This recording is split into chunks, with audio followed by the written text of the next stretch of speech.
আসসালামু আলাইকুম রহমতুল্লাহি ওয়া বারাকাতুহু। নাহমাদুহু ওয়া নুসাল্লি আলা রাসূলিহিল কারীম, আম্মা বাদ। আশা করি আল্লাহর অশেষ রহমত ও দয়ায় আপনারা সবাই ভালো আছেন।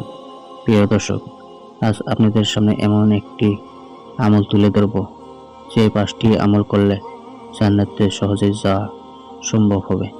জান্নাত চিরসুখের আবাস, মুসলমানের স্থায়ী ঠিকানা, পরকালের পরিধি অনন্ত অনিশেষ।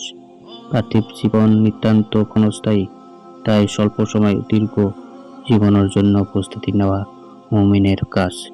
হাদিসে বলা হয়েছে, বুদ্ধিমান তো ওই ব্যক্তি যে প্রবৃত্তিকে নিজের মতো করে পরিচালনা করে, বরং মৃত্যু পরবর্তী জীবনের জন্য আমল করে।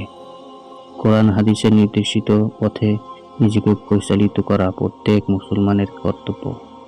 আমলের মাধ্যমে সহজে জান্নাতের পথ সুগম ও মিশন করে তোলা যায়। এক্ষেত্রে প্রচুর আমল রয়েছে। 1 নম্বর, ফরজ নামাজ। ঈমান আনার পর প্রধান দায়িত্ব হলো নামাজ। জান্নাতে যেতে নামাজের কোনো বিকল্পই নেই, কেননা নামাজ জান্নাতের চাবিকাঠি। রবিয়া ইবনে কাব আসলামী রাদিয়াল্লাহু আনহু বলেন, এক রাতে আমি রাসূলুল্লাহ সাল্লাল্লাহু আলাইহি ওয়াসাল্লামের সঙ্গে ছিলাম। তার ওযুর পানি এনে দিলাম, প্রয়োজনীয় কাজ করে দিলাম। তখন তিনি আমাকে বললেন, আমার কাছে কি চাও তুমি? আমি বললাম, আপনার সঙ্গে জান্নাতে থাকতে চাই। তিনি বললেন, আর কিছু? আমি বললাম, শুধু এটিই চাই।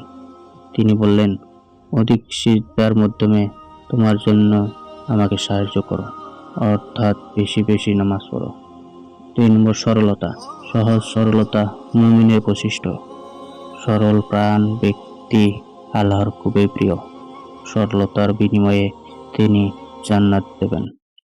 উসমান ইবনে আফফান রাদিয়াল্লাহু আনহু বলেন, রাসূলুল্লাহ সাল্লাল্লাহু আলাইহি ওয়াসাল্লাম ইরশাদ করেছেন, আল্লাহ তাআলা যে ব্যক্তিকে জান্নাতে প্রবেশ করাবেন, যে সহজ সরল, ক্রেতা হিসাবে হোক ও বিক্রেতা হিসাবে, বিচারক হিসাবে হোক বা বিচার প্রার্থী হিসাবে।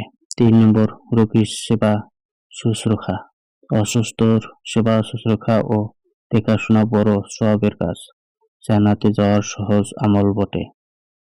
সাওবান রাদিয়াল্লাহু আনহু রাসূলুল্লাহ সাল্লাল্লাহু আলাইহি ওয়াসাল্লাম থেকে বর্ণিত করেন, যে ব্যক্তি রোগী দেখতে যায়, সে ফিরে আসা পর্যন্ত জান্নাতের ফল আহরণ করতে থাকে। 4 নম্বর, শিষ্টাচার। শিষ্টাচার ও সুন্দর আচরণ খুব বেশি পূর্ণময়। উবাদা ইবনে সামিত রাদিয়াল্লাহু আনহু রাসূলুল্লাহ সাল্লাল্লাহু আলাইহি ওয়াসাল্লাম থেকে বর্ণনা করেন, তোমাদের পক্ষ থেকে 6টি বিষয়ের নিশ্চয়তা দাও, আমি তোমাদের জান্নাতের নিশ্চয়তা দেব। সদা সত্য কথা বলো, প্রতিশ্রুতি পূর্ণ করো, আমানত সময় মতো ফিরিয়ে দাও, লজ্জাস্থানের হেফাজত করো, দৃষ্টি সংযত রাখো, মন্দ থেকে হাতকে বিরত রাখো। 5 নম্বর, আয়াতুল কুরসি পাঠ করা। আয়াতুল কুরসি পবিত্র কোরআনের সর্বশ্রেষ্ঠ আয়াত।